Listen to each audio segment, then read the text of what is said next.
Hey everyone, forgot to mention at the top of the episode, but we might be hitting some spoilers on some of these games we're talking about today.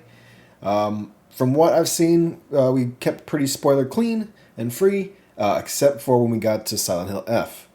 So, if you do not want to be spoiled for Silent Hill F, which we do talk about later on the episode, I will have the timestamp down in the notes of the episode. So if you're trying to avoid that, feel free. Otherwise, feel free to listen. I don't think we spoiled anything else. But once you get to Silent Hill F, if you're worried about spoilers, pause it, take a look at the timestamps, and move forward. Thank you.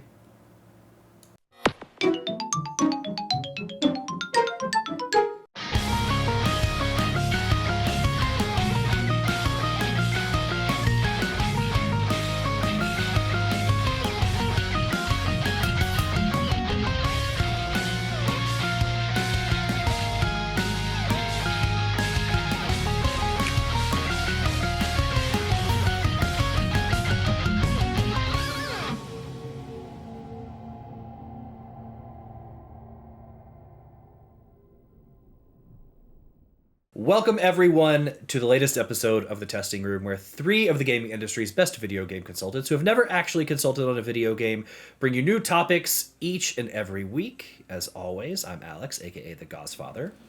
I'm Christian, a.k.a. Sudobudu45. I'm Preston, a.k.a. Funkadelic Jedi. Yeah, this week we have a special episode, I guess two special episodes, because we're going to bring you the Testing Room Top 10. And our personal top 10s. We're going to start this week by doing our personal top 10s, talk about that for a bit, and then tune in later this week as we do the definitive Testing Room top 10. And during, we'll just do it this episode, we're going to also dole out our testies for 2025, our Testing Room awards. So, before we just dive into our lists, do we want to take a look over it? Preston's comment corner. Do we want to do any preamble here? No, I don't think we need to. All I'll say is that there's plenty of games that we would love to have gotten to this year that we did not get to. I'm sure you'll hear that throughout the rest of 2026 as we kind of go back to those backlogs. But no comments, nothing like that. So I think we just roll right into the testies. Okay. I do want to do one little preamble before we get into it because I received a couple of Christmas presents this week. One of them is actually, I'll start with Preston's because his is on top. Did mine make it? Yours made it. Okay, shit. I was saying. So Preston got me a couple of like absolute bangers for my new retro collection. Yeah. So we got Star Wars Episode 1 Racer. So we got some Pod Racer, which is super exciting. I almost bought this for myself this week and didn't. Just gotta wait. So I'm glad that I did it. Let it come in. Yeah. And then a couple of like absolute clean copies of Pokemon Stadium 1 and Diddy Kong Racing. Yeah. Which I told Allie this is probably my favorite racing game. Diddy Kong. Diddy Kong, and I told her, and she's never played it. And I was like, well, lucky for you, Preston also got me a controller. Buddy. So now I have two. You don't know this, but I've debated a lot on buying this controller, this color, because this is the color that I had as a kid. And I had the green. Really wanted, I had the green. So I really wanted to get it, and I wanted to get it, but I didn't want to mod it because I fucked something up when I did that 8-bit dough mod. So I bought the green one for cheap. So I could mod that one. So now I have the green, which is Bluetooth, but now I have this one, which is super exciting because I always had that one as a kid, and that was my favorite controller. And that's the XYAB company, right? Because Game Together does pretty good about choosing who they have on their shelves. So like I wanted to let me know how it goes. Yeah, that should be a pretty good like offbeat brand. Now, I also bought some Christmas presents for me.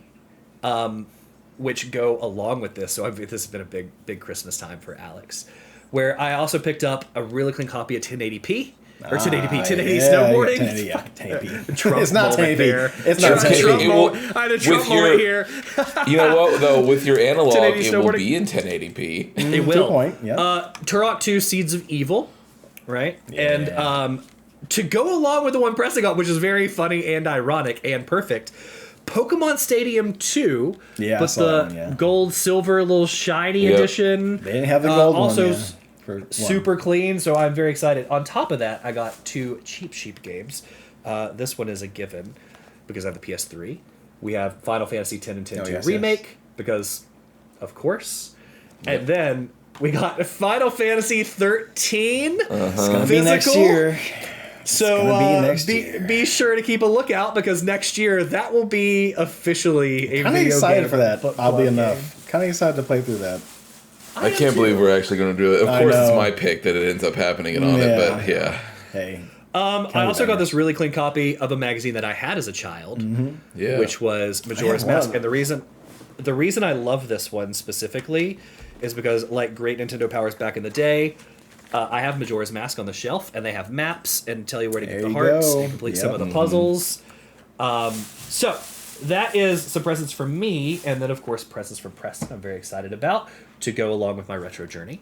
I also got a present from Jake, which is the next volume in Berserk. There you go. I'm really excited about here. So that's what we got. Preston's is on his... Part of his is on his way. Yeah. I was able to order part of it while I was gone, but the other part that I had, I was not able to ship before I left to visit family. So just call it the birthday present. That's the best part about Preston is that you can just call it the birthday present. It's like a week or 2 after. So Preston has something coming. Christian already got his. And Jake... You should see it. Both Berserk volumes are right up there. Top, so I still need to redo the top there. But yeah, thank you both very much. It's very sweet. I will say, I will spoil a little bit. I'll keep some of it a surprise and we'll talk about it. But obviously, I'm sending Alex. We talked about it before. I don't know if we actually said it on the show or not. But I'm sending you the Xbox. But there are some goodies to help you start your thing in there. My wife is going to kill me. Good thing I have an entertainment center that closes that you can't really see unless you snoop. Just keep it in there. Jake has his present. Go ahead. I was just I found some good stuff that will help you start that journey with that console there. So that to me is like the lost console generation for me because I played a ton of it but never had it. I only had it through a roommate in college, and we only had it for a while before like the PS3 we got and some other stuff. I loved the OG Xbox. And it wasn't like the games on it were great, but like I think the look of that console and the controller are so unique. It's great. It's just such a perfect moment in time. I'm so excited about that one. Yeah. So real quick, Jake's present's on his way. I'm very excited about that one that I picked up for him, and I'm excited to see what he thinks about it. And then since they listen, and Travis has something coming, but he'll have to. So yeah.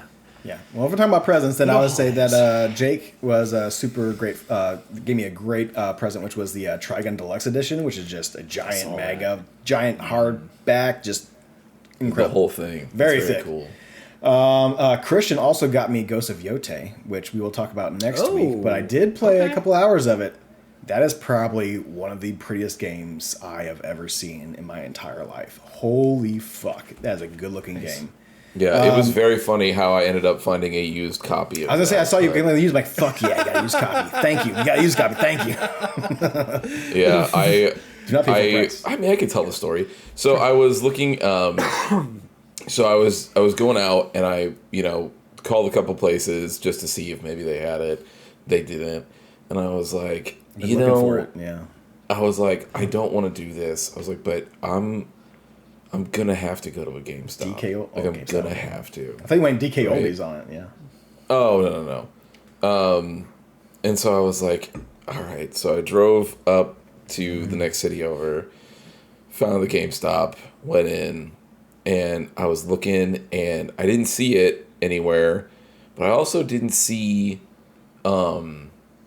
any new ones either. And I was like, this does not make any sense. Yeah. Like, I was like, how is there not, like, how can I not even buy a new one? Like, that doesn't, I was like, is it really, like, and I, obviously I know the game, people really like the game, but I was like, is it really like that?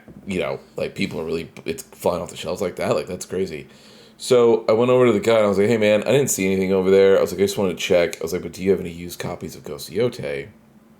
He was like, this is the GameStop, thing. Yeah. He goes, is that a game for PS5? Good I was God. like, Yeah. Yep. Yeah. Yeah, That's buddy. the only thing it's on actually, but yeah. So it would be that one.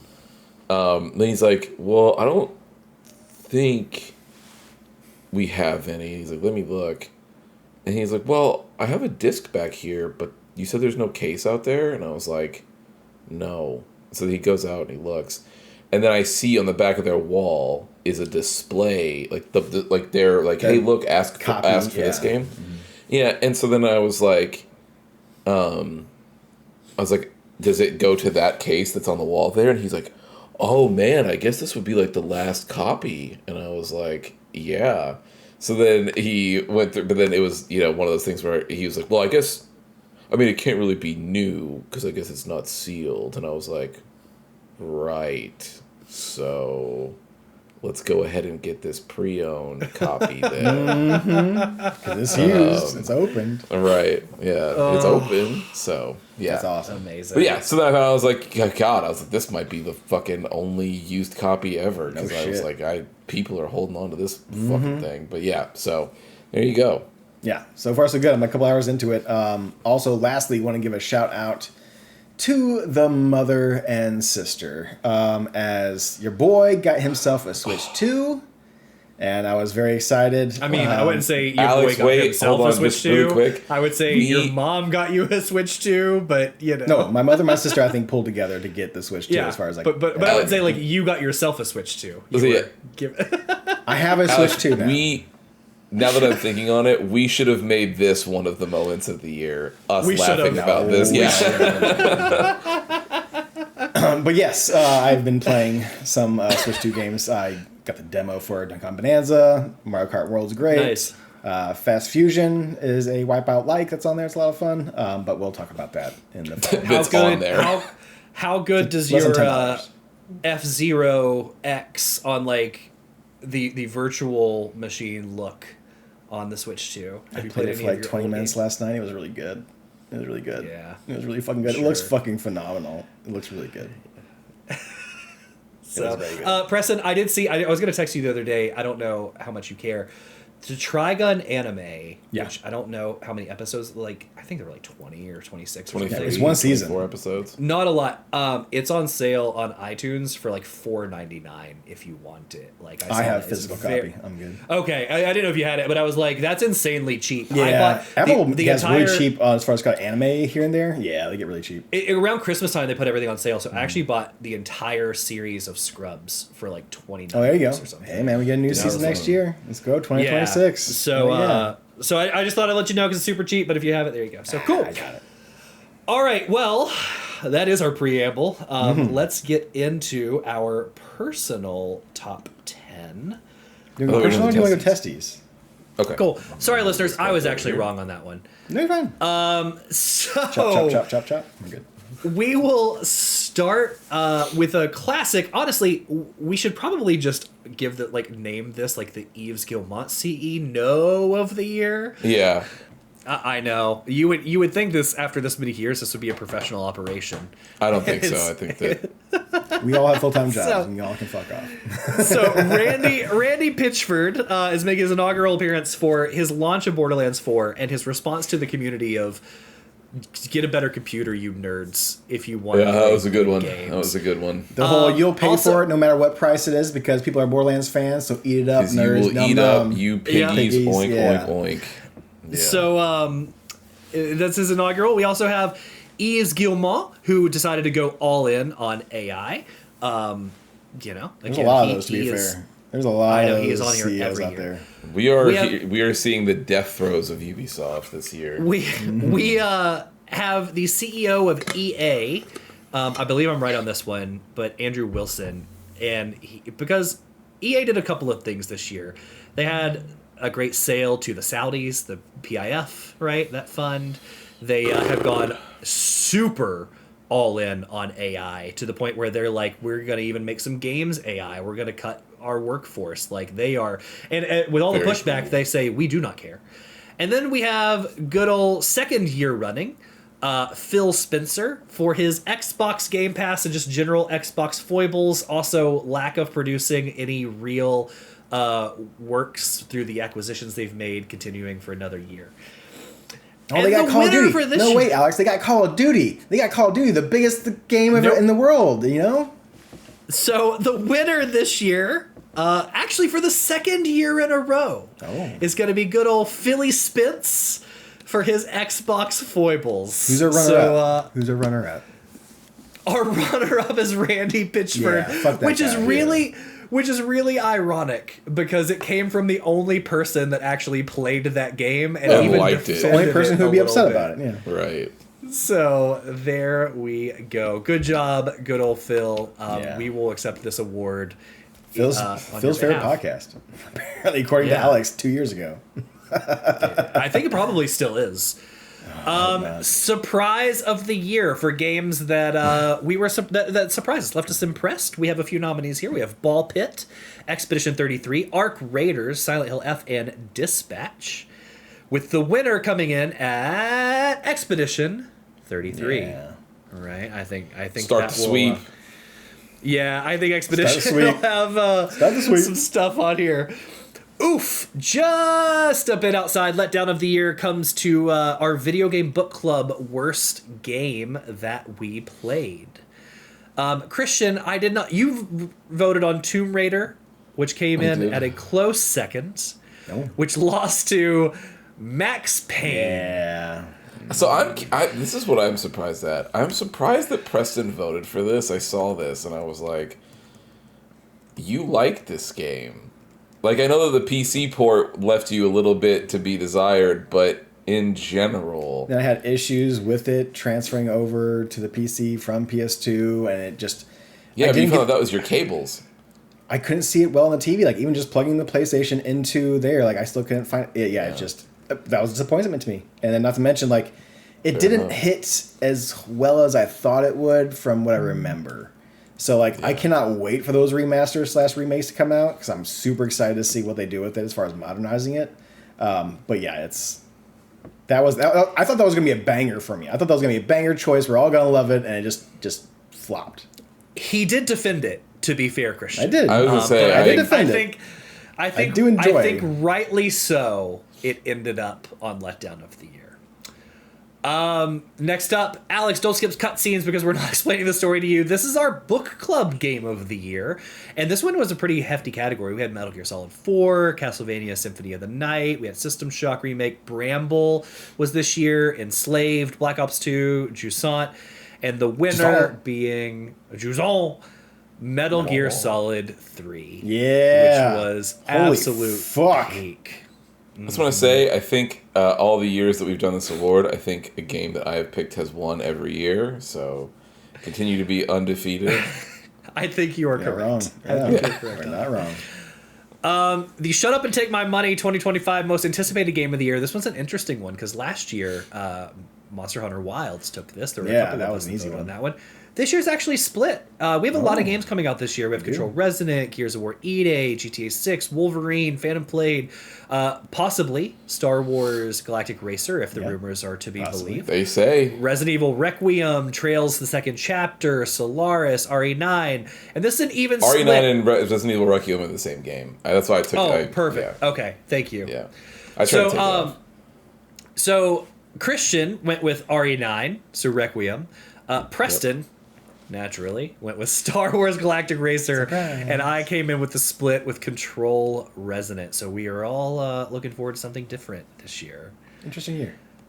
It is an interesting year. To be fair, I was really between Resident Evil and Control. I didn't know where I was going to land, but I was like, I think I'm going to lean Resident Evil, but Control 2 also looks absolutely incredible.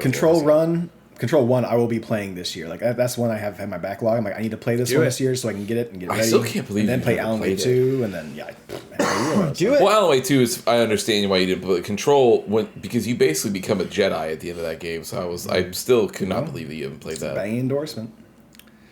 At least someone knows what they're doing. This goes to our host of the year, where we nominate everybody that has either participated or hosted, including our friends from other locations like Jake and Travis. With this one, the winner is Preston once again, who for every year in a row. Congratulations to the boy, who continues to not just get better at like the intros and the clips and the things in between, but also like just is nonstop with like his Star Wars streams and content, keeping and, like, the show running, editing to it like 2 a week and so on. Just so much work that gets done by Preston on this, so rightfully so. Second year in a row. I will say Jake and Travis probably need to step it up a little bit. Well, to be fair, we need some time to put for D&D for Jake. That's necessarily his fault. I said what I said. Yeah, if they want to be in the running, they gotta be better. It's just not his what fault. it is. Best game that we played that didn't come out this year. So non-video game book club. This one was another split here. So Preston had read out 2. Holy fuck, give me a second to talk about this game. If you are a fan of F-Zero, Wipeout, any of these fast sci-fi racers, this game is the game for you. It goes super fast, and honestly has been spoiling me on any game I play that is like this. Like any of these fast racing games, even like the karting games I'm playing, I'm like, this is not fast enough. This is not. Red Out 2 is just incredible. I played it at the beginning of this year. I played it for a good chunk of this year.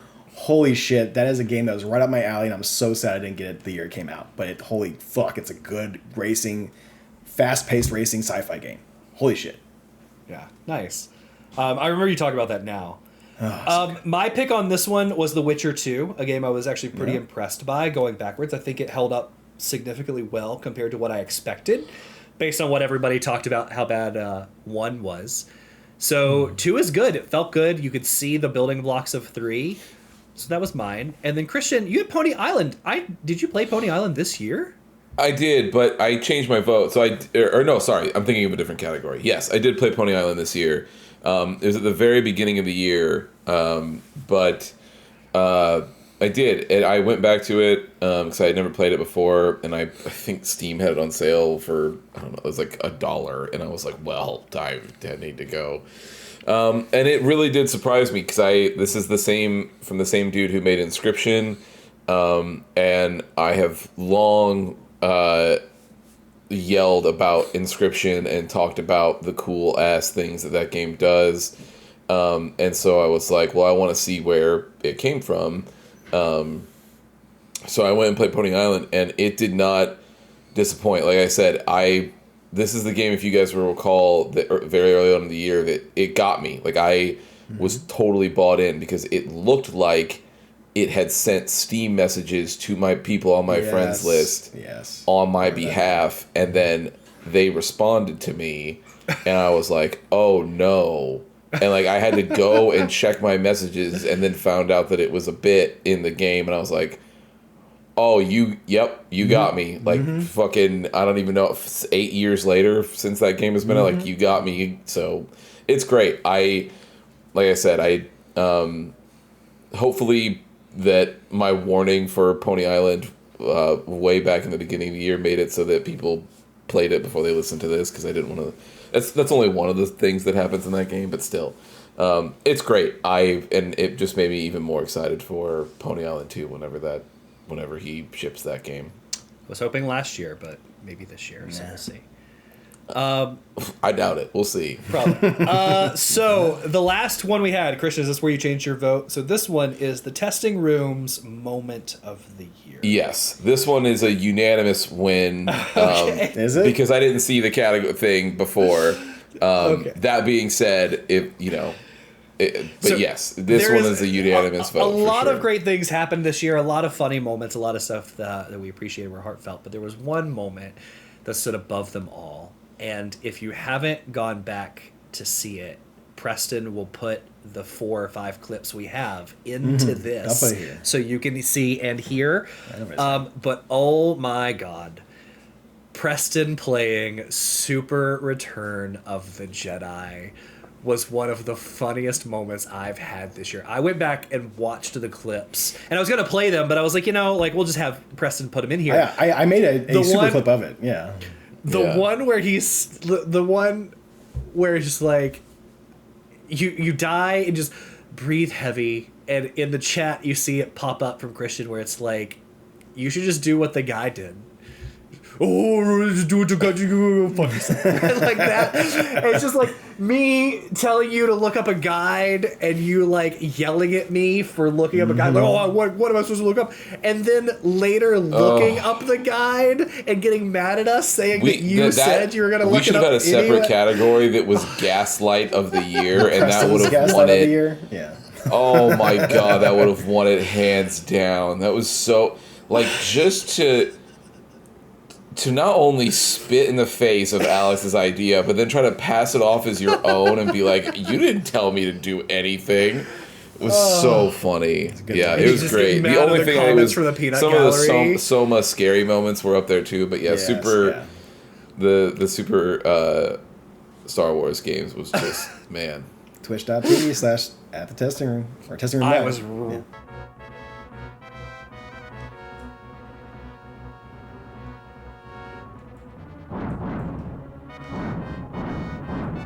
What? What?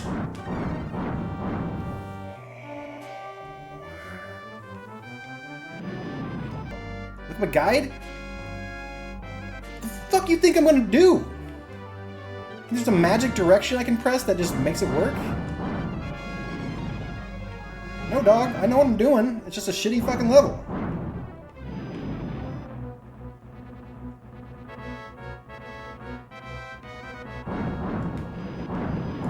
Like, how is that a bad entry to that, like, tunnel? Fuck you, Alex. I can't control my diagonal. Rotation is not up to me. Wait, is it? Did they put rotation on the fucking bumpers? Yeah, you saw me reading that shit. I mentioned I was going to look up the guide earlier. I'm yelling at you because you're chirping.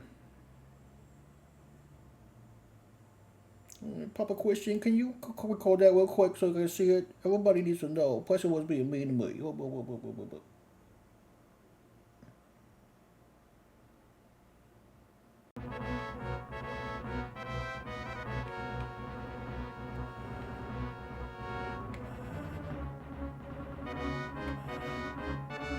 Oh, bros, my leg was shaking.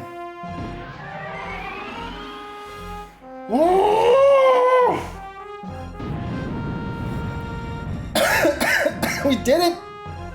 I was rolling. I have a couple of those clips just saved on my phone for it because they're so funny. Good. So, those are our testies.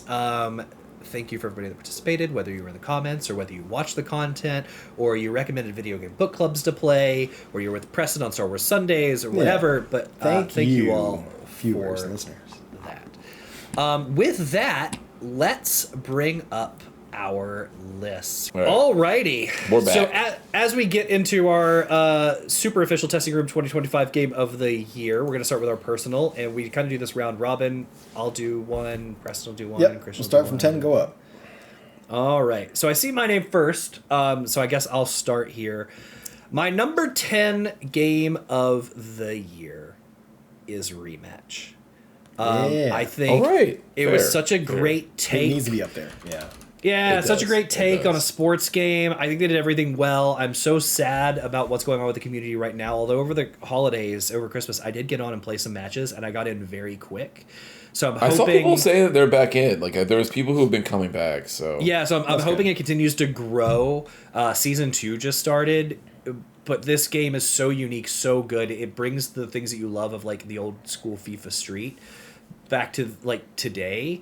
But I think they've made good tweaks that actually flow really well with, like, soccer, right? So it's a great mix between, like, FIFA Street and actual FIFA, but better all around.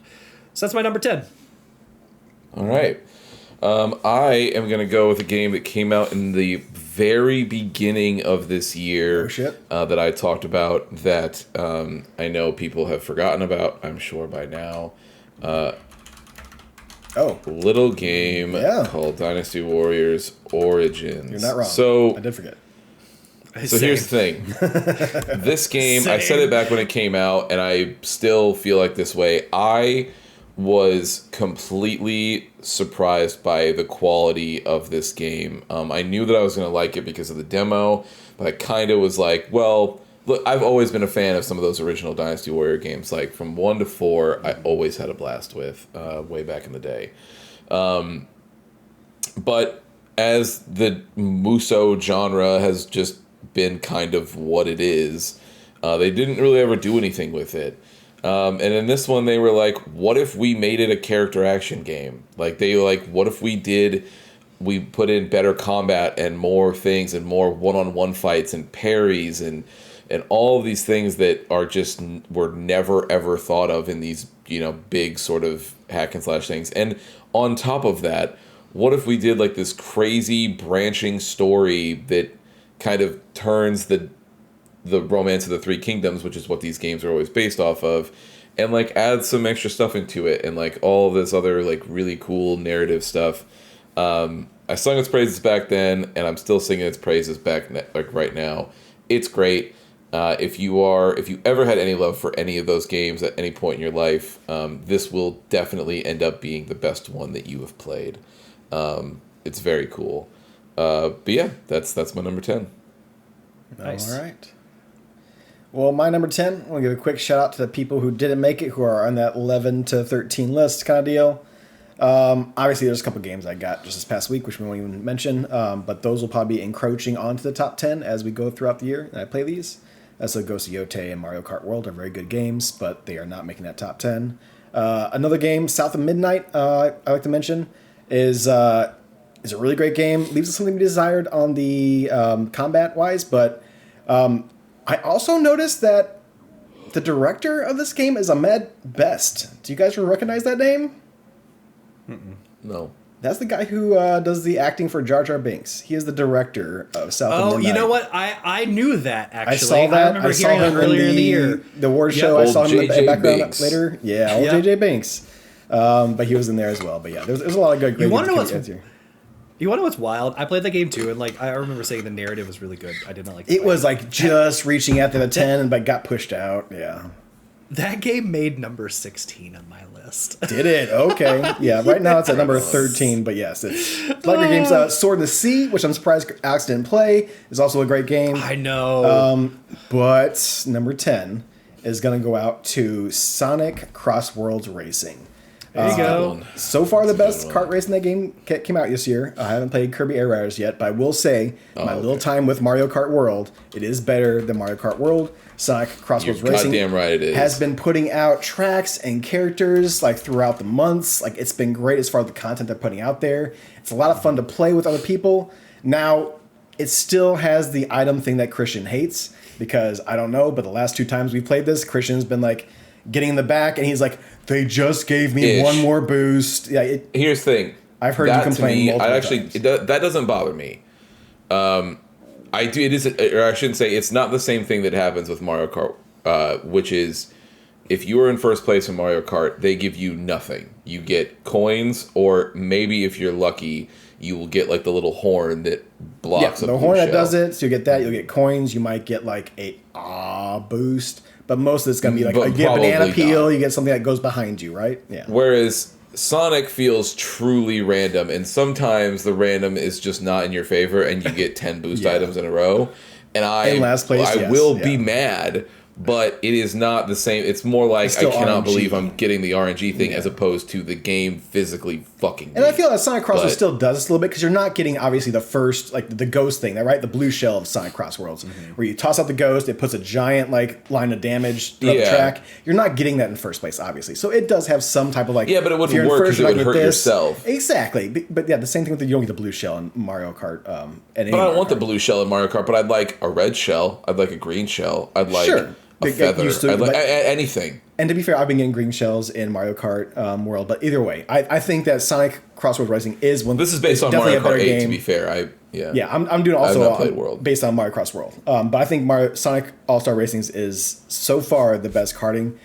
Give me a month or two. We'll see how I feel when I start playing Kirby later on this year.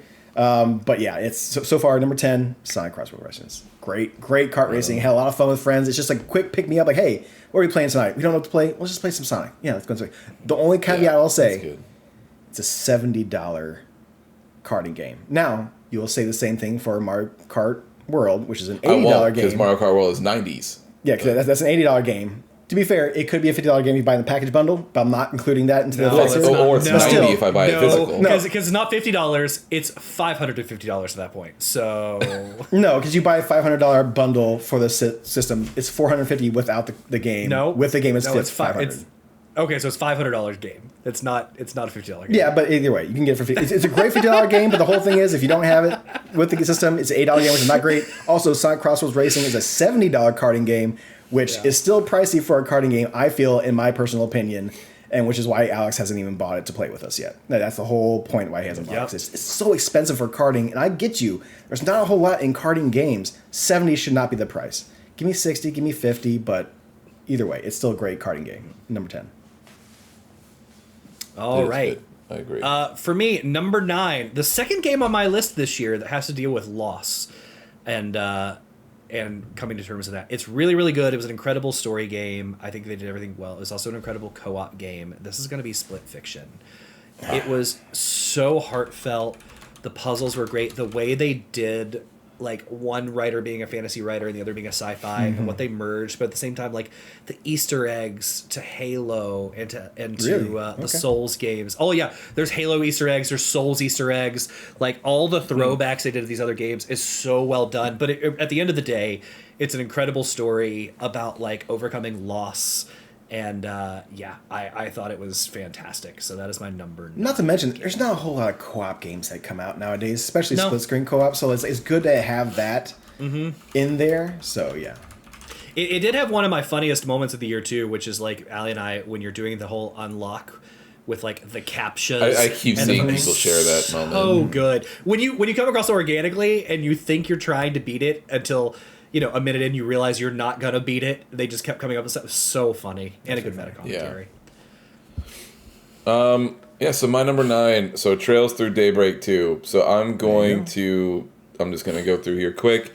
I have said my piece about Trails many times throughout this podcast. So I won't go too far in here. Daybreak, for me, is extremely good. It is a return back to what I like about the Trail series ever since I was done with the Persona years where they were trying to be Persona with that PS3 generation games. Daybreak and Daybreak 2 have been an extreme return to form to what I like.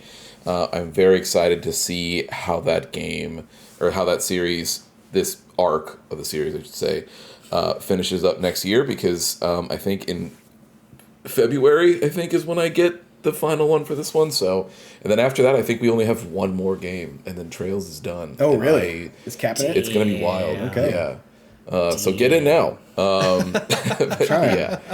Play 16 games before 2027. Yeah, it's not a big deal. Not a big deal. I did it. You can do it. Yeah. But yeah, so I really liked it. It's very good, and that's number 9. Okay. Nice. So my number 9, a little bit of a surprise hit for me. We got into this like, hey, let me just see how it feels. You got 2 hours to make me believe that I can keep it on my library. And that one goes out to Arc Raiders. This is probably, this is the best first-person shooter that I played this year. It feels good, feels chunky. Not a big extraction. It's not a first-person shooter. Third-person shooter, I'm sorry. It's a good shooter. Sorry. It's chunky. It feels gritty. Like it is chunky. I'm not a big... I've chunky is a good way to describe this. I've tried to play like Division and a couple other ones. I've jumped in here and there and just like kind of refunded, but none of them actually hit. Arc Raiders has a style for me. It feels good. I like the whole social experiment of it, of like, are they going to shoot? Are we not going to shoot? Are we going to talk about it? Are we going to go through it? Mm-hmm. And I've had a lot of in the very few months that we've had it, I've had a lot of exceptional situations go down with the group of us. So I wish we had gotten more time with it, but I agree. It was, It has surprised me. It's good enough. Like nothing is like I'm not having issues with graphics. I'm not having issues with like servers. Like nothing for that matter is like messing with me. Don't be wrong. We're not playing extravagant amount of this. It's just when we have time, the bros want to hang out and play games. We're probably going to play this game. I would say almost even over, well, definitely now over Monster Hunter, but I would say like we've definitely, this is our multiplayer game at the moment, I would say for sure. It's so good. It actually, in a short amount of time, had a nominated moment of the year, which is when Christian left me behind. It did. He raptured. It did have a moment of the year. That was a fun moment. Yeah. So, all right, my number 8 game of the year, one that was just mentioned actually, a game that I put a ton of time in. Had incredible highs and the biggest low. Monster Hunter Wilds. There you go. So, I'll just no, it's fine. Yeah, we'll keep going. We'll just do it like how we've been doing it. Yeah. Yeah. I rest in peace to that save file, man. It sucks. Hit. Fucking Jesus Christ. Yeah. That's all I got to say about it. We've talked about it. It's so a fun much. game, good game. I did everything. That game would have also been at this spot for me probably, but we'll talk about it when we get there. But yeah, so my number 8 here is Ninja Gaiden 4. All right. Look, I was so surprised by how much I liked this game. I didn't know how it was going to go because obviously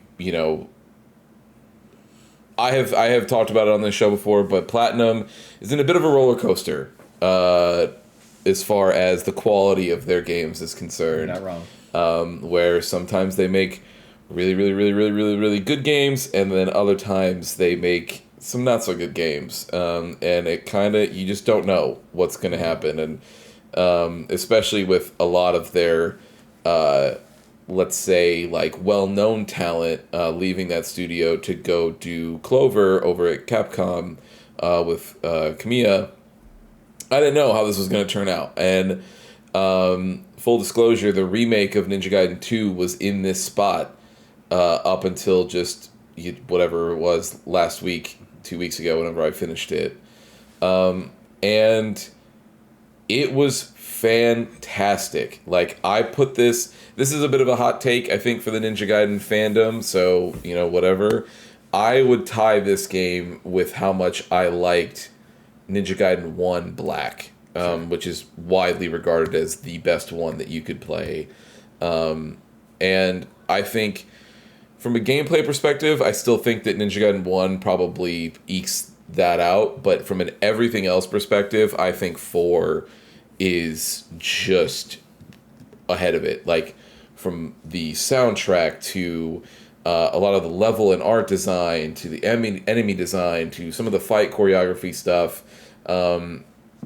It's just great. It's like, I shared, Preston, I know Alex, you played it as well, so you could speak to it, but man, that shop music, Preston, So I played about an hour and a half to 2 hours of it while I was on the holiday on the Steam Deck. Mm-hmm.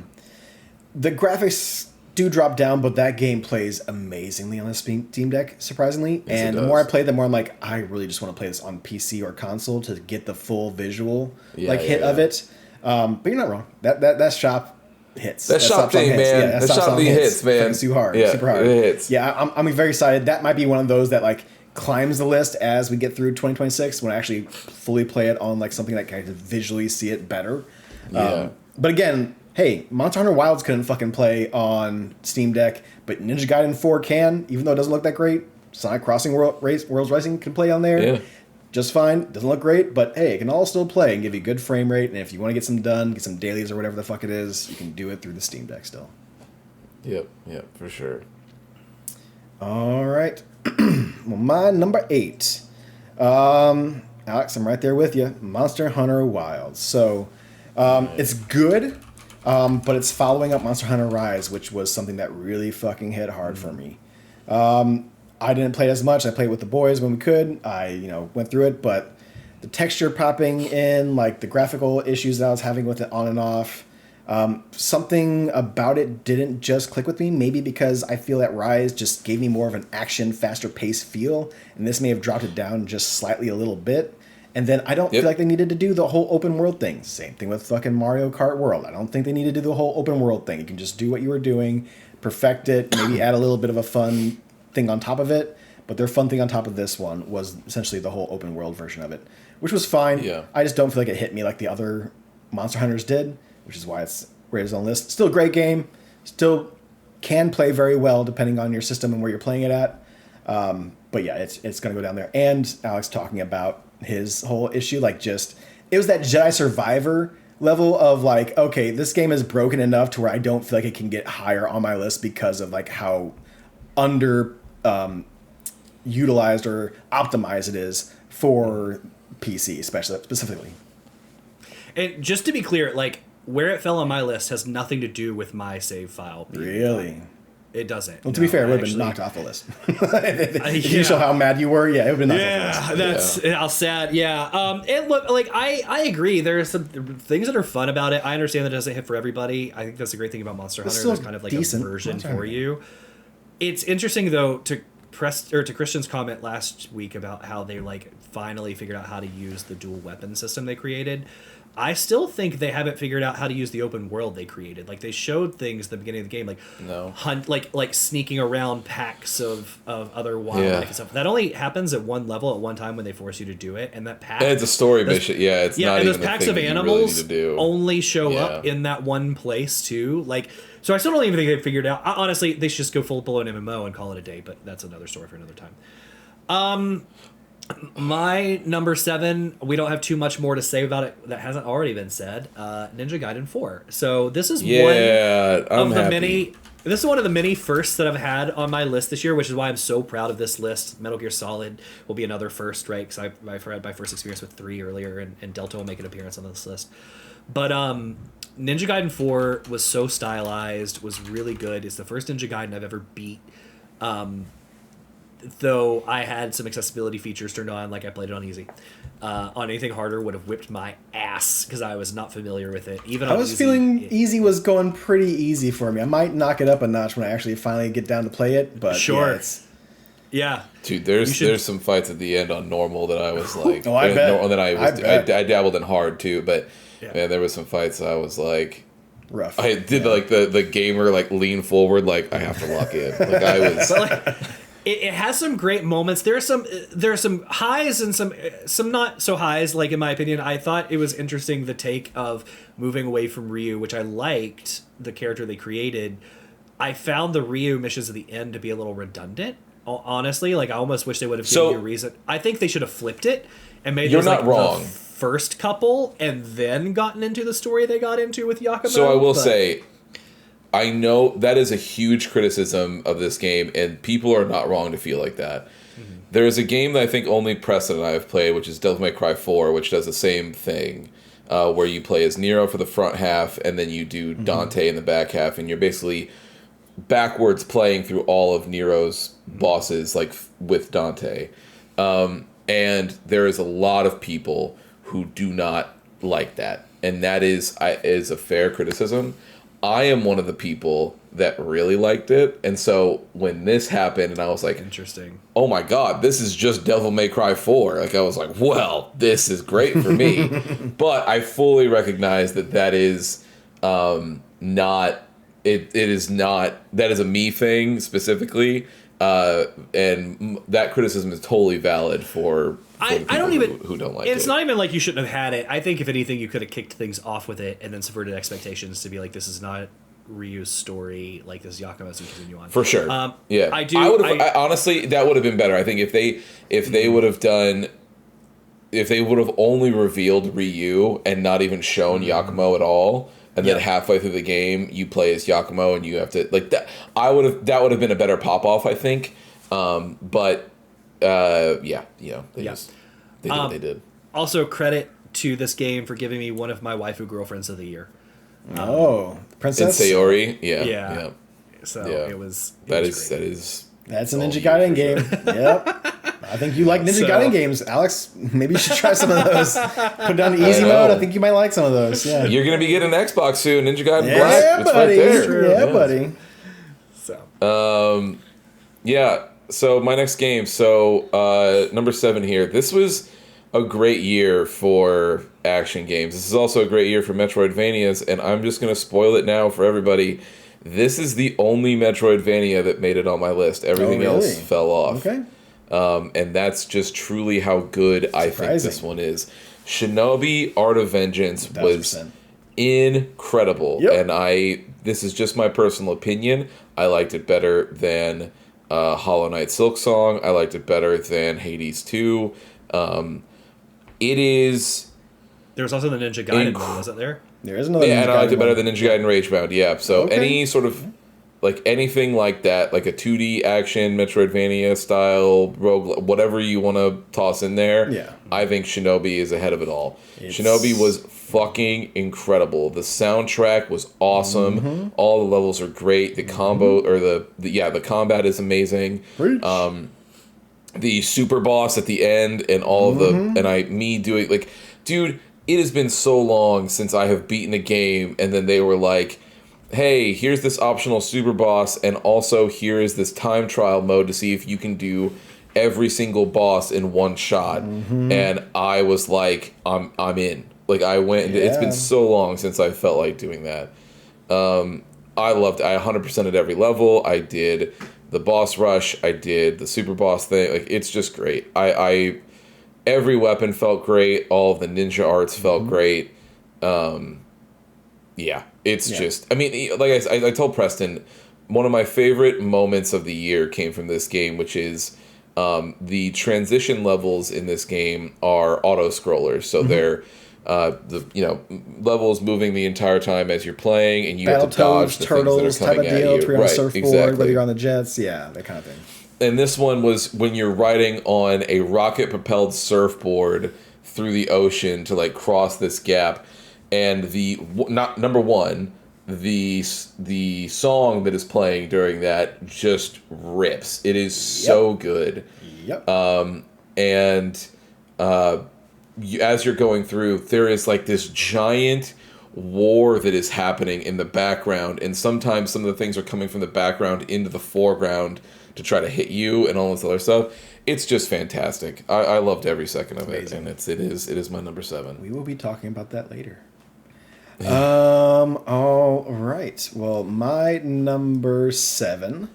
This is the last co-op one on here. This is a game that me and Christian played. I'm going to put Absalom on this list. I was going to wait till the end to do my honorable mentions, but we can. Absalom was my honorable. If we had finished it, I think it would have been up there. Yeah, this is one of the best beat 'em ups that I played this year. Like, it's better than Cosmic Invasion. Like, it feels so fucking solid. The whole, like, the fresh world and characters, the way you go about it. Yes. Like, I am not we need to finish it. I'm not a roguelite person, but, like, this one fucking got me, and we were going back and forth. Me and Christian almost fucking beat it just in the sitting that we did. We got very close to it. I want to finish it. It was a lot of fun. The artwork is great, and then, not to mention, our homie who did the soundtrack. That dude, Mick Gordon, Mick Gordon, fucking, man. Love that man. So Absalom had to make my list. It was probably the best multiplayer game as far as like quality, look, everything. Like, don't get me wrong, Arc Raiders is great, Sonic is great, Monster Hunter is great, but Absalom just is my type of deal. It's the beat 'em up, right? So it's. I just wish they would let you bring in more co-op friends to play. That's the only down thing I can say. More than just 2 people. I would love that. I do understand why they balanced it for 2 people, because I think it could get crazy, but. Sure, but if you give me more than 2 characters, I would hope that you would give me more than 2 co-op. More enemies. Yeah, I agree. I think there's a way to do it for sure. But yeah, if we had finished it, I think that I know it would have been on my list. It would have been a lot harder. That's like the one I think I didn't finish that I put on my list. Yeah, for sure. Yeah. All right, my number 6 game is from a company that has just put out quality games. I'm sorry, from a series that has just put out quality games. For quite a while. This was a highly anticipated game for me going into the year, and it was Like a Dragon Pirate Yakuza. There we go. It's a great game. It's a great one. Great game. It was an expansion, but a solo story, and so beefy on its own, and they nailed the mini games, and it was everything that you loved from 8 Infinite Wealth plus some. I thought it was fantastic. The story was also heartfelt and fun, and it took a character that was a villain to an anti-hero and something that somebody loved, and just added even more depth to him. So Majima, I thought it was fantastic. I do want to spoil this here because if we're not going to talk about it, but this one of the bigger moments of the year for me that it was hard for me that this game did not make my list, but it was very close to making it. The gut punch that Pirate Yakuza does at the end, where you are playing through this game and it's Majima getting his memory back and all of this stuff, and you're doing it, and you're like, man, that was a fun spin-off. And then right at the end, they show him and Seijima going to the hospital to visit Kiryu while he's during his cancer treatments. Yep. And it's just like... It's a colorful game, and then it's just this gray palette when you're outside of the hospital, and everything's blue and gray. Yeah. And you're just like, I don't need this right now. And like... And it's basically all three guys just sitting there, like, you don't even get to hear what they're talking about, but you know that it's them sort of just checking in on their friend and visiting him and just finally going to see him. I guess technically this is the third game on my list that has to deal with grief, because Seijima at the end is just like, you idiot, quit playing pirates. You're only doing this to distract from what you really have to do, which is going and saying bye to your friend. Oh my god, dude. And it's just like, and then Seijima even says he was like, he's still fighting. Like, he's still fighting this. Like, he isn't giving up, and you can't give up either. And it's like, man, I don't know what they'll end up doing with that. Like, but Jesus Christ, dude. I'll say this. Whether Kiryu lives or dies in these, like, whatever happens for the next Yakuza game, but these moments of them wheeling him around like this is fucking killing me. I'm like, man, like, but yeah, it was a great moment. It's a great game. So I'll just be very quick for this next one because I will be very honest. Mine is Monster Hunter Wilds. Here, the only reason it made it this high was because of this last fight, and it's something that only me played. I'll be very honest though, it was actually for most of the year, it was at the spot that everybody else had it. Okay. It jumped up after the Gog Mazios fight. I'm a simple man, okay? And when I hear Proof of a Hero, it makes me happy. Mm-hmm. And that's basically what happened here, is at the end of this fight, I think it's the best fight they've done. I think it's better than even the Arch-Tempered Jindaha that they just released as part of their little event thing they've got going on. God Mazios was a perfect way to cap off this game. I think that it was the way that it should have been done from the beginning. You go through this whole fight and you're dealing with all these damage checks and all these different mechanics that they've finally put into this game. Just for the sound to drop out after one of the super moves, and then Proof of a Hero starts, and I'm just like, yeah, I'm here. This is great. This is what I wanted. I won't go on, but everything that we've talked about between the performance issues, them not utilizing the mechanics, and some of their choices, I agree. Me personally, I think that Rise absolutely was the better game, for 1,000%. Sure. Mm-hmm. Absolutely. Yep. I agree. All right. Next on my list, we're getting into the solo delo games. I wanted this to be up higher, but the more I thought about it, I couldn't make it any higher. This one is Ball Pit. So, the best Brick Breaker, whatever you want to fucking call it, kind of game. This is the best of the best. Like, I don't think anyone is ever going to be able to do it any better than this. It was fantastic. Tossed out the farming section altogether. I think this is a 1,000% incredible game. I enjoyed the farming whole thing. It was fun, little kind of quick. Get rid of half of this game. No, it's not the half best the game. Shut the fuck up. You spend 5 seconds, you put your guys out there, you're done. We're not going to argue about it, though. I enjoy this a lot. I did not mind the farming bit of it, the whole town bit. I thought it was just fine. I had a fun time just going back and doing that stuff, and no problems with that. I think the actual game of this is incredible. So you get that Brick Breaker style. You get added in a little bit of Vampire Survivors with weapons and upgrades. You get to mix those, evolve them, upgrade them. You're getting more characters. You get characters or buildings that allow you to have more characters, or like towards the end, those houses allow you to have an extra ball spot or an extra upgrade spot, which is very, very cool. Or bringing 2 people in at once blew my fucking mind. Not to mention the turn-based guy, not to mention, just the fun little extra characters that like, oh, this guy has the fireball. Oh, this guy has like the hardball. This guy can shoot behind. Like, no, this guy stops time every time a line goes down. Yeah. And then you can just let your balls go crazy and then it goes again. Holy shit. Clip that. Whoever's watching, clip that. Yep. just clip all the ball comments. And it's just fun things of like, it's one of those games you want to play like in the background maybe while you're watching YouTube. Well, you could just get the character that plays the game fucking for you and then put an extra character with him to complete the level with, and you're just having that go through. You can watch it every once in a while. It can turn into an idle game, which I thought was really cool. That game was a big surprise for me. That game was fantastic. My number 6, ball pit.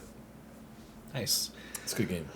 All right, entering in the top 5. This was the first experience I had with this game earlier in the year. It was so good I played it twice.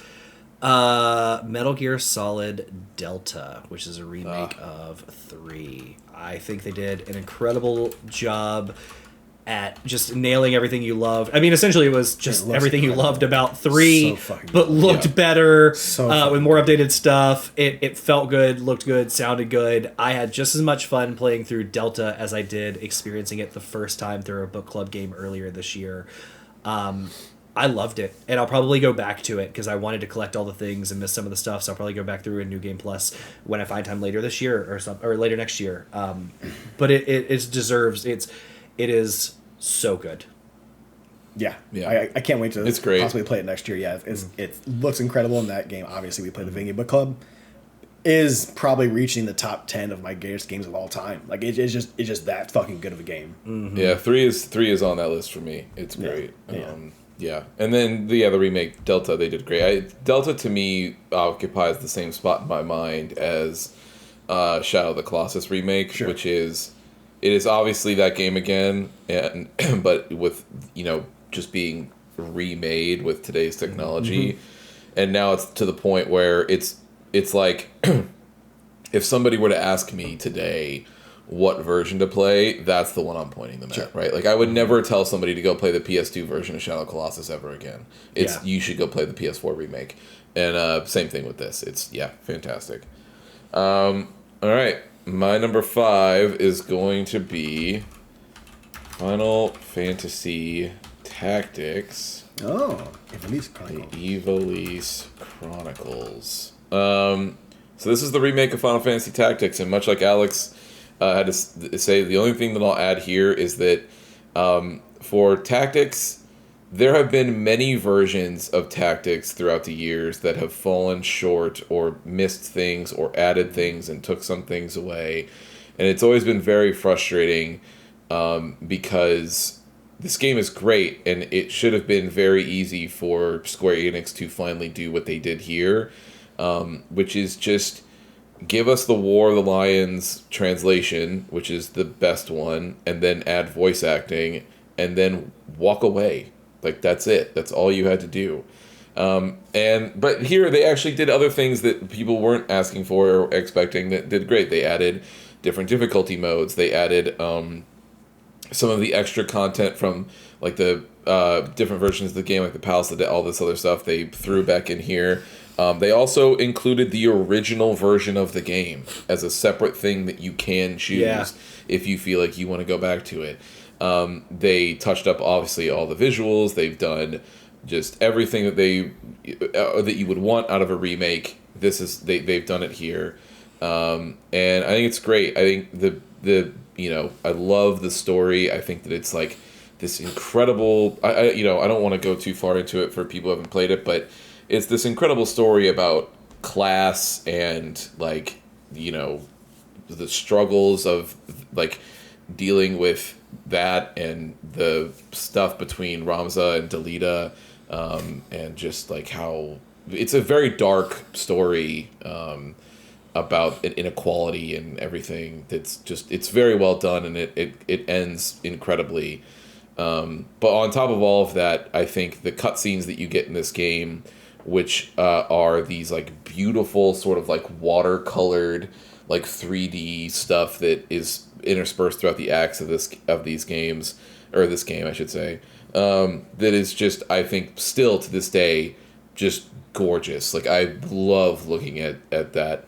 It's like moving like concept art basically. It's great. But yeah, that's my number 5. All right. Up next on my list, we got Ninja Gaiden Rage Bound. Wow. So, okay. This was an incredible side-scrolling kind of like a beat 'em up. Not really a beat 'em up. I'm sorry. But yeah, it's just.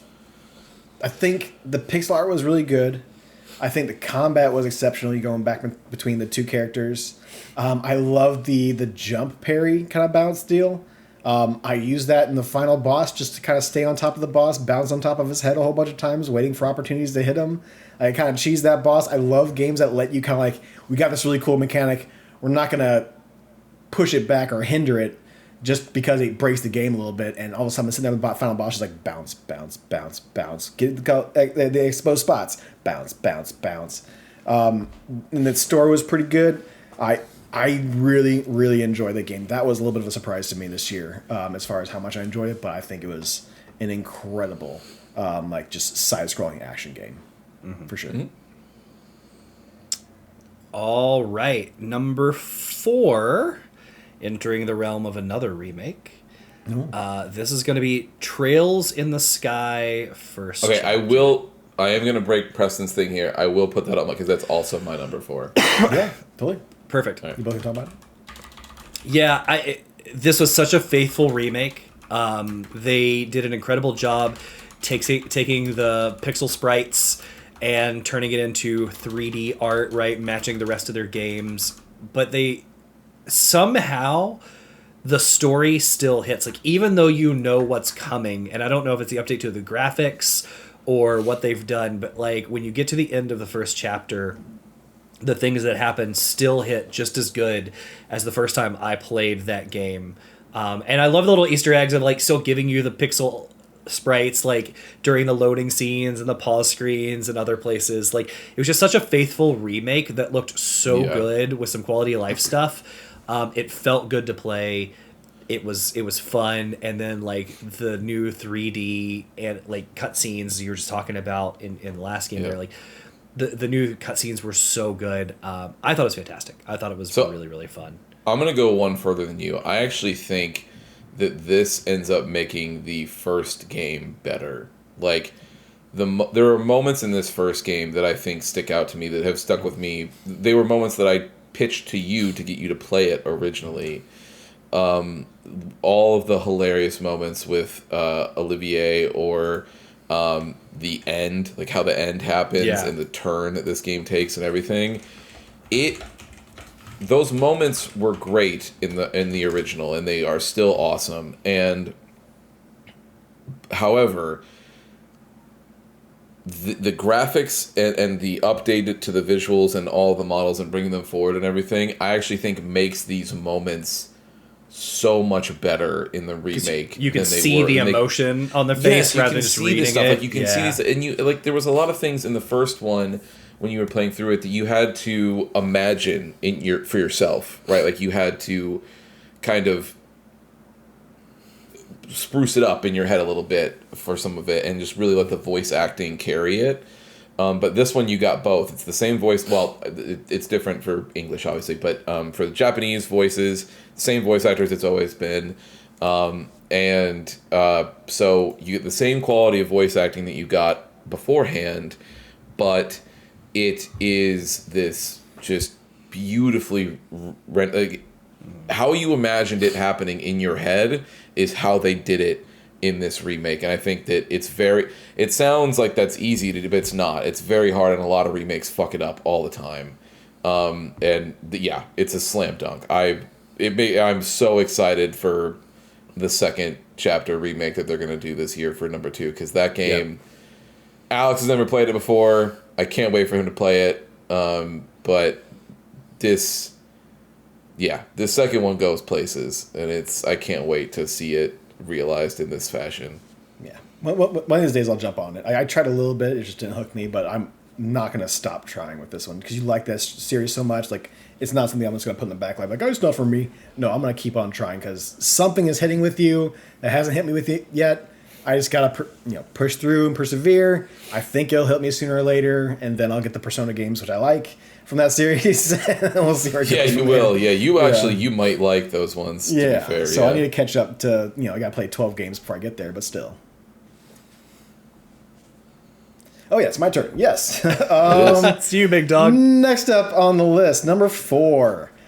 So this 1 through 4 I feel was the hardest to kind of differentiate. I think 1 is a solid pick, but 2, 3, and 4 can probably be interchanged to a certain point. Number 4 is going to be Dispatch by Ad Hoc Studios. Love me some Telltale games. I think this is probably one of the best of that type of genre. I think the writing on this was above and beyond what I thought was going to be. 10 out of 10s, 11 out of 10s, whatever you want to call it.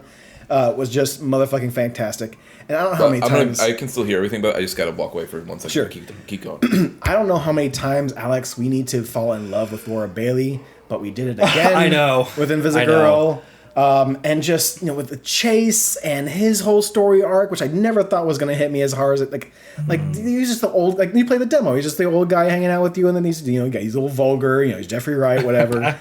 But then they give you a little sneak peek of his past, and then the whole thing with his, keep up kind of thing, towards, one of the last final episodes. Holy fucking shit. And not to mention the good boy beef. We all love the good boy beef. But yeah, that game just... It looked a lot of fun. The demo was a lot of fun. It surpassed my expectations on what a good narrative Telltale game could be going forward. So, yes, Dispatch, 1,000%. It could go a little higher, a little lower, just depending on the day and how I'm feeling. But right now, that's where it's at.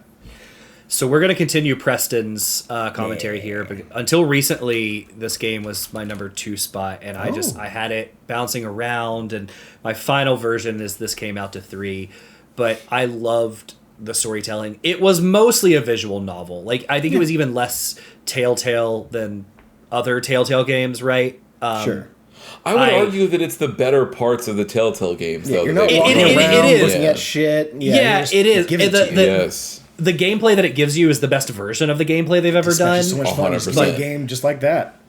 But it was so good. I did all of the versions you could do with the different romances and stuff, and they were all so good. Invisigirl is definitely my favorite. But it was Unfair. perfect. From a storytelling perspective, the story I told was so good, and I love the take on the superheroes, just being this entire because we've seen superheroes, we've seen superheroes that are bad guys, right, through the boys and other stuff. This is a very unique superhero story, very fun. Especially that was my number 3. All right, yeah. So just like this is where it started with Trails, to be fair, but the top 4 for mine it was hard. It's very hard to do this part here.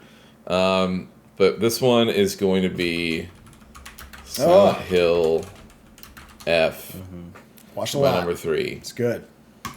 Look, I'm just going to go on my soapbox about this game. If the gameplay had just been a little bit tighter for this game, honestly, it probably would have taken the number 1 spot.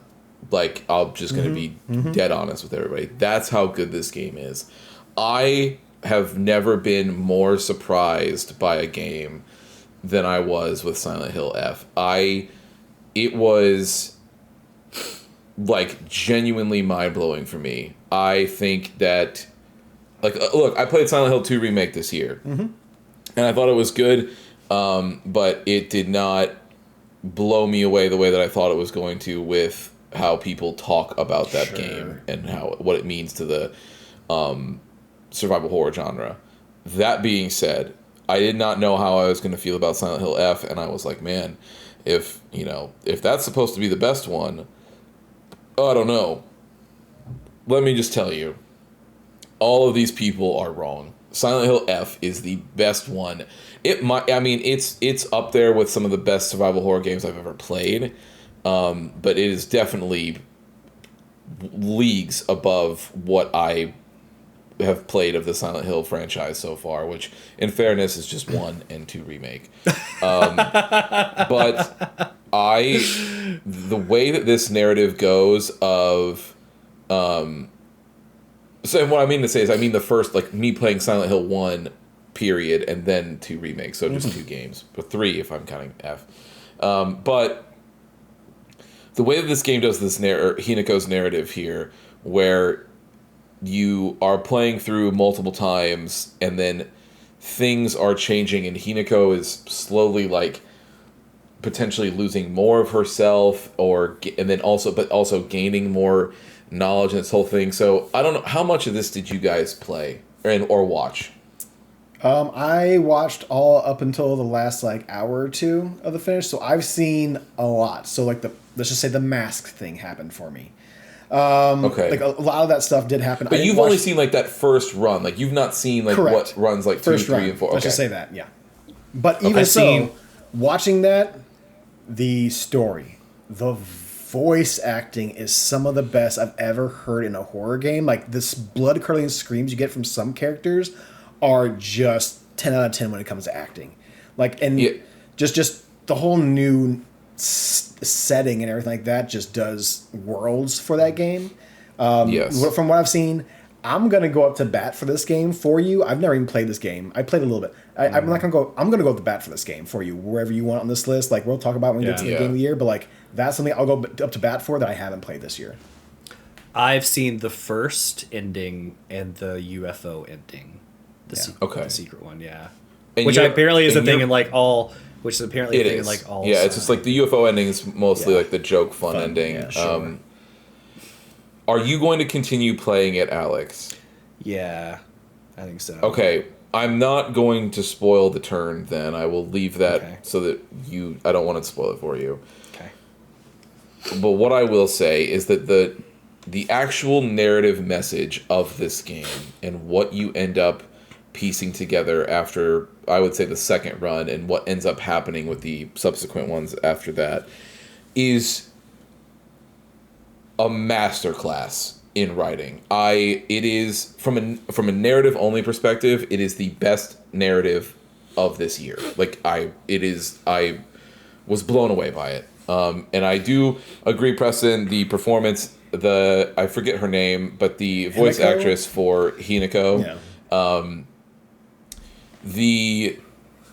At the Game Awards, when I said during our stream that she was robbed, and look, everybody knows how much we all liked Expedition 33. Yeah. Jennifer was incredible. Great. Ben Starr's great, but I feel as though Hinako gave the best vocal performance of a video game this year, 100%. Yeah. She's great, and it was also her first game. She's also never played video games before, and so she did this.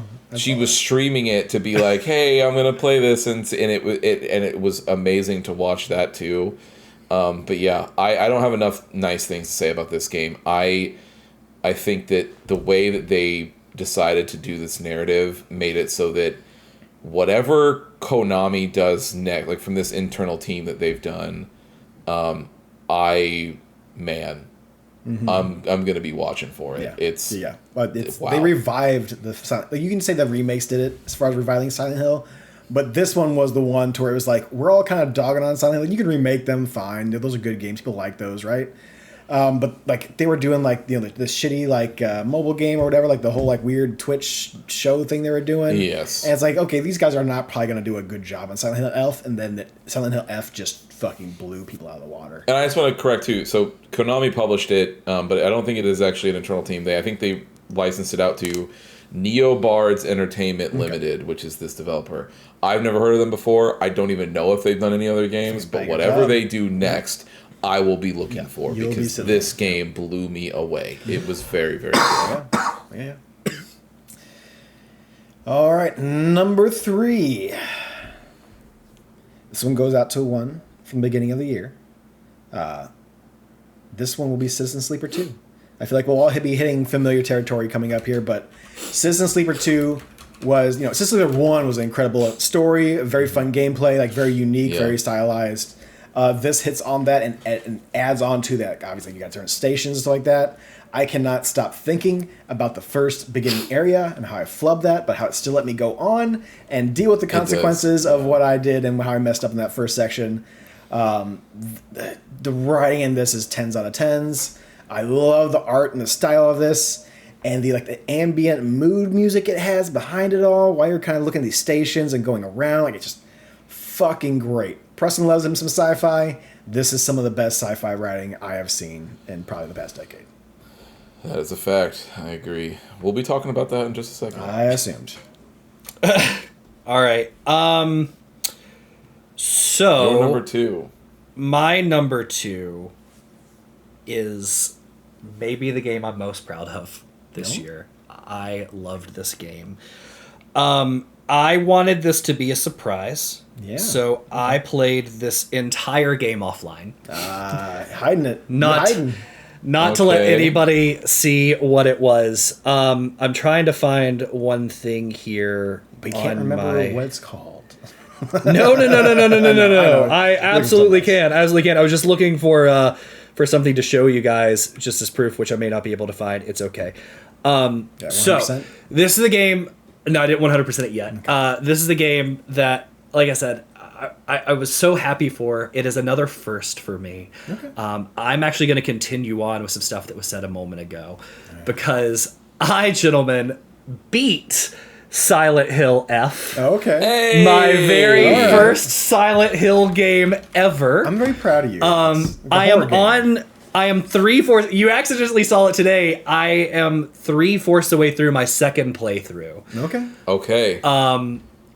This game. So I started. Christian wanted us to watch it because he loved the narrative so much. He wanted us to watch a playthrough. I found one by Markiplier and watched the first hour. Sure. And was like, this is good. Not as creepy as I thought. And not as creepy as I thought your remake 2... Not as scary as I thought the remake 2 was. And I was like, well, if I've seen an hour of this and it doesn't look terrible, I was like, let me see what happens. So I jumped in knowing what the first hour was going to be and absolutely fell down the rabbit hole. And this is all I have played over Christmas. I did the whole first playthrough. It has jump scares. It has scary moments. Sure. But I think the thing they do well for new players like me is you have Fogtown and you have like the other place you go to with the fox and stuff. Mm-hmm. But while the place you go to is sometimes dark, it's never like the Silent Hill 2 remake that's like dark and muddy and sewer and blood and guts and stuff. Yeah. Like, so when it comes to a fear factor for me, it wasn't as bad. And then as you're in like the non-fog town, you also have weapons that never break. So I felt comfortable that like I could fight my way through places if I need to. Yep. Where out in the real world, I just had to manage what I was doing and I could run and stuff. The narrative of the first playthrough is fantastic. It wasn't until the very end I quite knew what was happening. So I want to talk. Yeah. So because I know that you finished the first playthrough now, and I know Preston's seen most with you, I just want to give like a little pitch to everybody. Is that throughout this game you were trying to figure out what the fuck is going on with Hinako and this dude in this fox mask and her friend and like the town and all this shit, right? And it turns out that the medicine that you have been taking this entire time has been causing all these hallucinations and these weird, all of this stuff going on in her head and this pain and some of her anxiety and all this other stuff, to the point where you go most of this game thinking that your sister is dead. She's got this weird mask on, her body's all fucked up. But in every picture in the real world, she's like marked off, her head's not there. Yeah. And then it cut scenes, they cut her off at the shoulders. At the end, you find out that no, your sister's not dead. It's that she has, quote unquote, in Hinako's eyes, has lost herself because she gave herself over fully into a marriage, an arranged marriage that happened. This was obviously the basis is just post World War II Japan. Yeah. And so obviously there's influences that they have gotten from the West at that time that were sort of bleeding into Japanese culture. So there's a little bit of mix of that, and also sort of the more traditional Japanese values that were happening at the time. And it's a comment, and there's a commentary here on what it was like to try and be like a woman at that time and all of this stuff, right? So there's that stuff going on. So you're dealing with, you figure this out, you figure out that the guy in the fox mask is not this demon that you're dealing with in the Silent Hill realm, but it's like, oh no, it's this dude that she has been arranged to marry that she doesn't want to, or she doesn't even know she wants to, really. It's just trying to figure this out and making a decision for herself and all this other stuff. But this first ending, so you're piecing all of this together in the last, like, Alex, let's say probably last 3 hours probably. And yeah.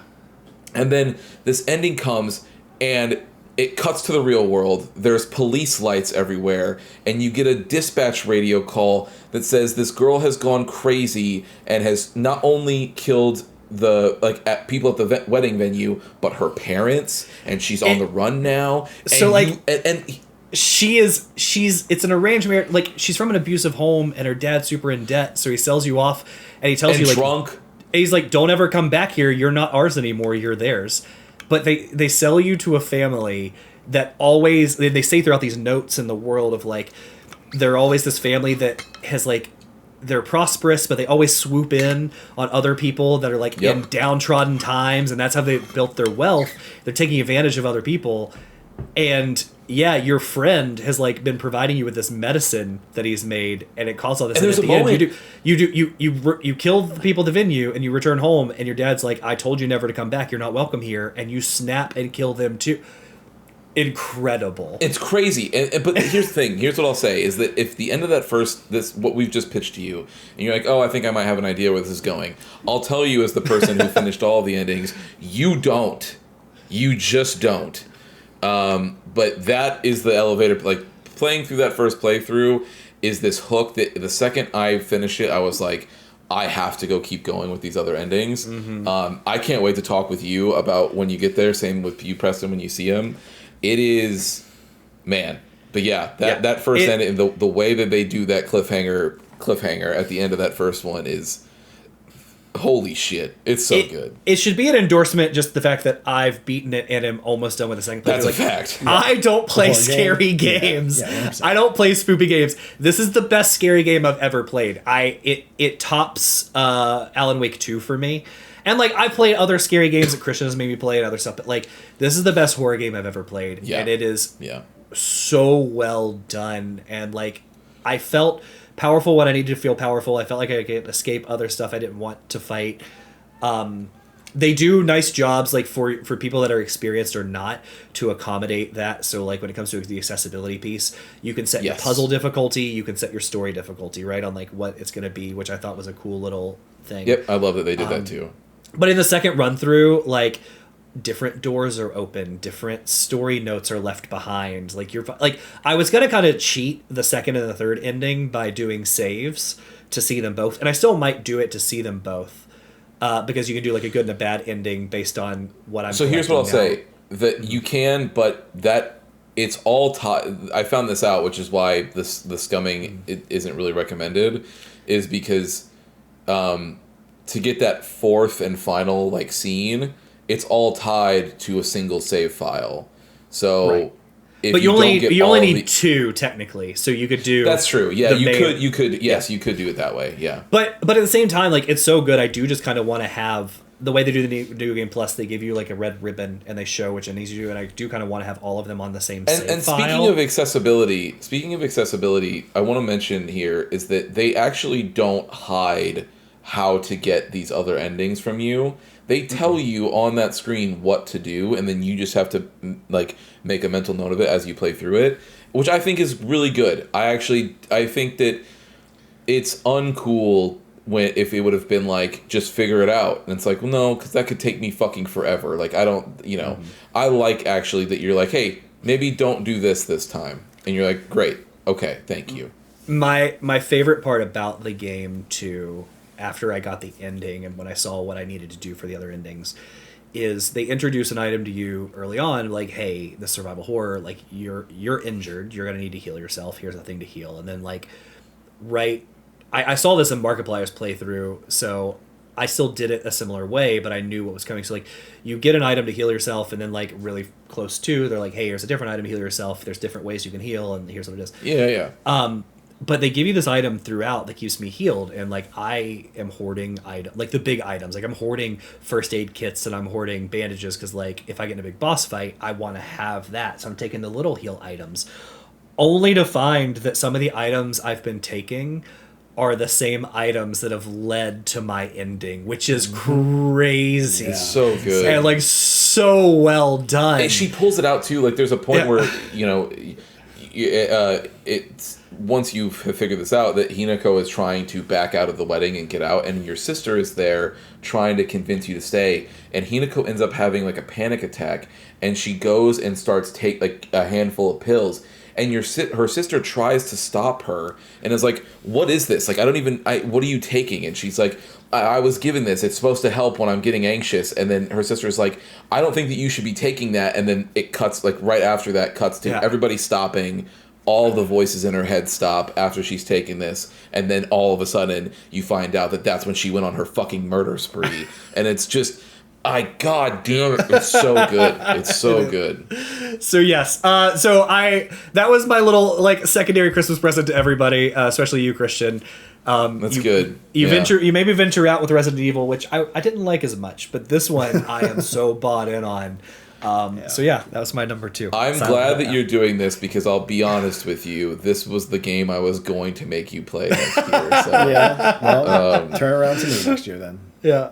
Yeah, so that is hilarious. But you're already playing it. There we go. No, I haven't played it. But yeah. I played a little bit on Steam Deck to see how it ran, but like I haven't actually dived into it yet. All right, so my next one is one that Preston just talked about, so I'll keep it going here. Citizen Sleeper 2.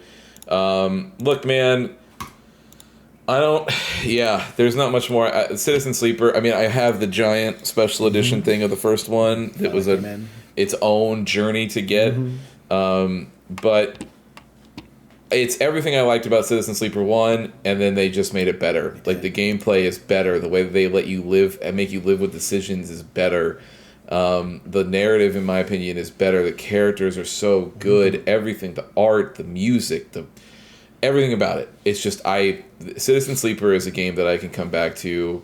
1 and 2 are both games I can come back to just a million times over, because there's always something new to look at and explore. What to do next. And 2 is better because, you know, like when you do a full playthrough of 1 where you get to see all of the characters' endings and everything like that, and then it kind of puts you back in the game, that is kind of everything there is to see about it, and sometimes it's just going back to revisit those stories if you want to. Whereas Citizen Sleeper 2, the way, like, Preston brought it up, but like, he did completely fumble that beginning part of that game, and the game was like, don't worry about it. It's still going to keep going. And to me, is the brilliance of like the D&D sort of like system that they tried to do with this, which is just like, if all of my dice break and something fails, the game will still put you forward, and it's gonna get hard, but like you can keep that playthrough going, and it also just incentivizes other playthroughs later to go see maybe what happens if you have the better options. It doesn't stop you from playing too. Like, you can fuck up real hard, and it doesn't keep you from playing. Like, yes, you're limited, but like also like, you still got a couple options at your disposal. So and there's characters that I missed. Like, there was a character that I told completely to fuck off, and now know that like that character could have came back at the end potentially to do so. Like, I would have never. I don't even know what that is yet. So yeah, some of the best art and all that, some of the best tension, just everything. Yeah, they do a really well job. Yes, with that, it's great. I love Citizen Sleeper too. All right, number 2 is gonna go out to Shinobi Art of Vengeance. All right, one of the most gorgeous, best playing, story wise. It's your usual, like, as far as like the ninja or shinobi or whatever, kind of like, the demon lord comes into town and like kind of fucks some shit up, and you gotta go and get the demon lord. But the way they dealt with it was really well done. Not to mention, fucking that dude, everyone is yapping at him, and what does he do?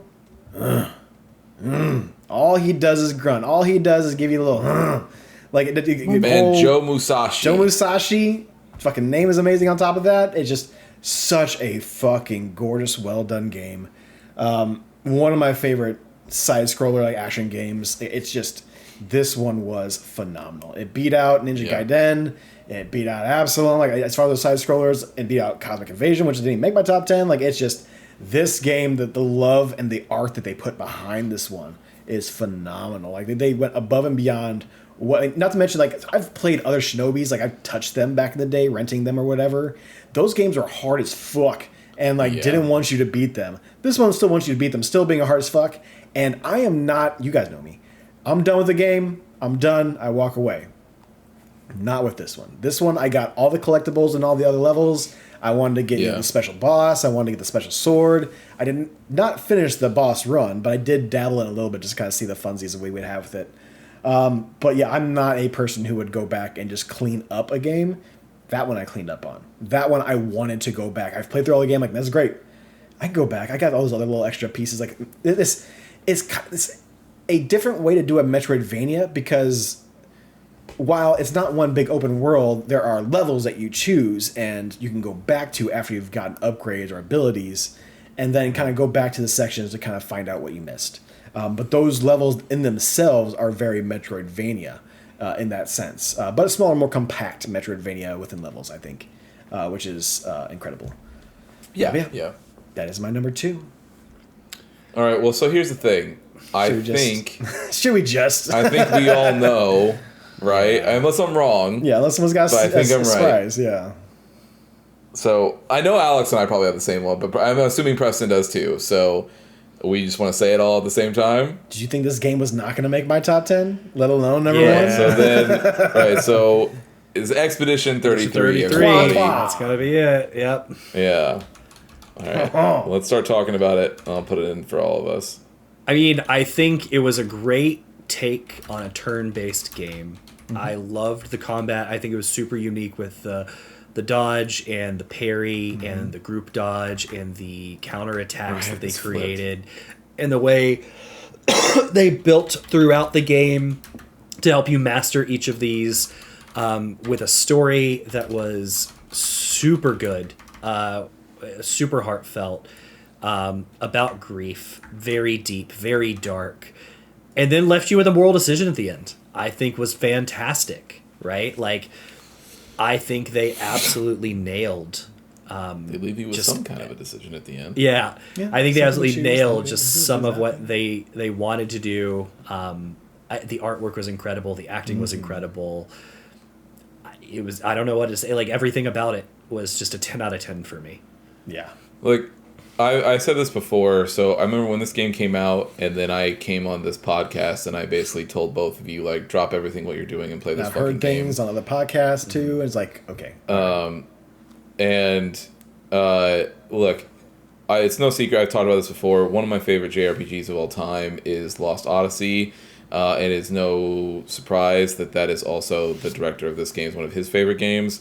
It is like the next evolution of that. So, Lost Odyssey had what they called the ring system in that game, which was basically just it's sort of an active way to be in part of the combat to help with getting criticals and all this other stuff, right? And in this, they were like, what if we did dodges and parries and then also the critical stuff, like everything, right? Like just taking it up to that next level. And man, I gotta tell you, they fucking nailed it. Like, never mind all of the story stuff that people have been giving this game its props for all year, which it absolutely deserves. And especially with the art and the music. I mean, don't even get me started on some of these boss fight Bro, songs, that whole right? Like album, multiple albums pretty much in one game. The whole OST rips, but the gameplay in this game cannot be understated how good it feels to play this game. Like, I think I'm the only one who did the Super Boss Simon, I made it there. I made it there early, and he whipped my ass. So I was like, I'll come back to him, and didn't go back to him. Yeah. Okay, and but like doing that fight was like basically, and I know they've released an extra version now, and with their winning, like, thank you everybody for playing patch section and area, yeah, But like that fight was like this culmination of just like you're like they're at the time they were pushing you to what they believed was the edge of this game, right? And being like, this is it. If you wanted to just have a fight where you're doing this gameplay over and over and over again and utilize the whole team and do all this other stuff, here it is. That's what Simon is in that game. But even before that, dude, like the Duel East fight, I think, is one that everybody remembers as this first moment where like this game opens up. So never mind, Act 1 and the whole subversion of Gustav getting murdered, and you're like, what the fuck, what's going on here? But then you find Verso, you get Ben Starr's beautiful voice in here, you're getting this thing, and you're just sort of, the game is sort of coming into its own even in that moment. And when you get to the tail end of that act and you get to the Duel East fight, and it is this goddamn Dark Souls boss with a fire and dark sword and everything else. But then you realize that as this fight is going on, this is at that point is the hardest fight that you would have done. And there's moves that all of these different, dodges, and then you get the chromatic counters that you have to do with like where the whole screen turns black and white and it's get these big moves. And as you're doing this and you're getting all the timing down for his moves and you're just like getting these parries and these big pop-offs, and then at the end you get this incredible slow-mo scene of the entire team doing a team-wide basically counter attack on this boss fight, and everybody's slow-mo, and you get, Verso and Mael and Loon and like everybody is in there doing this thing, and they're coming to attack the duelie, and it ends the fight. And that was the fight that I had finished right before we had recorded that day, where I walked to you and I was like, it's time. You got to go play this fucking game. I'm not asking you guys. You have to play it. Yeah. And it's just, and I still will never forget when you go and fight Renoir for that final time, like, and then that song kicks in. Shout out to Casey Edwards, by the way, for the same guy who does Bury the Light and DMC5. He once again was like, yeah, no, I got it. I'll do it again. I'll do another banger for everybody. And so his performance on that song was incredible. But I just think on top of all of that, the way that outside of the gameplay, outside of the story, outside of the art, the way that this game came together, and knowing that it was just a bunch of people who were trying to get this game made for almost a decade over at stupid-ass Ubisoft, and they kept getting denied, they kept getting pulled away, they kept not being able to do it, and then they just said, fuck it, they went out, they did it on their own, and then they found, like, even from the soundtrack perspective, the soundtrack that everybody's blown away by, they just found this dude on SoundCloud. Yeah. It's like a Bandcamp thing. It's like, hey, we just found you on the website. Like, I think that your stuff rocks. You want to make a music for our game? It cannot be understated how games do not get made like this anymore. They just don't. This is like almost a true, like, obviously outside the publisher coming in, but like, this is almost like the truest like of indie games outside of the publisher jumping in with 3 million. The only game that I think has had a more like insane development story is probably I forget I'm blanking on the name, but Zaum is the company that did it. Oh yeah. The Disco Elysium. There we go. Okay. Yeah. There has never there's only really 2 games that have had development stories like this, and it's Disco Elysium and Clair Obscur Expedition 33. Games like it doesn't happen like that very often, if at all ever. And so watching the story of this game unfold as it's blowing up and as it's becoming this most popular thing, I don't know, man. There was something nice about this year just having an RPG that was inspired by all of the great JRPGs of the past and watching it clean up the way that it did. A purely narrative, story-based experience that just watching it resonate with so many people, and then them being like, you could tell that there was a lot of people that have filmed themselves playing this game or streamed it or whatever that came away from this being like, I wasn't aware that video games could be like this. Yeah, and that it's a good thing to see. It's nice. So, yeah, it absolutely deserving of the #1 spot. It's fantastic. Yeah. I can't put much more outside of that. I mean, what do you want me to say? Like that Monoko's theme was robbed of getting any type of recognition from the Game Awards or any other awards that matter? Because everyone wants to do the opening theme song, right? Everyone wants to do that one thing. But like Monoko's theme and a couple other jams that are in there, like holy fuck, that soundtrack just rips, and that dude just put so much effort and just made more music than the game actually even needs probably, and got that in there. The characters, whether it would be like, Monoko, SK, Francois, the little guys, whatever their fucking name is, the brush people, the Gestrels, like those are just little fucking French Jawas. That's all they fucking are, and it's amazing. I love it.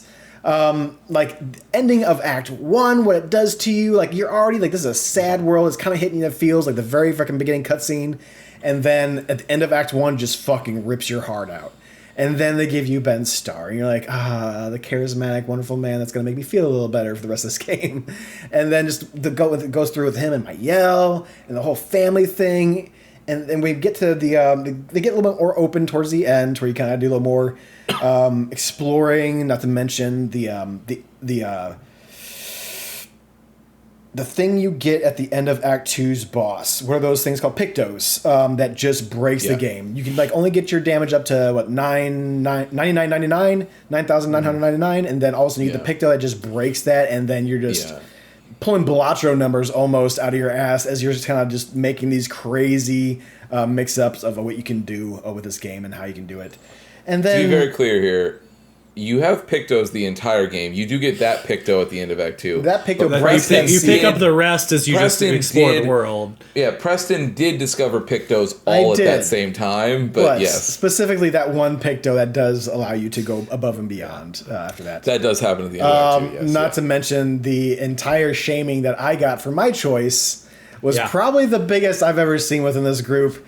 The text name the text chat name was changed. Yeah. The image of the text chat was changed.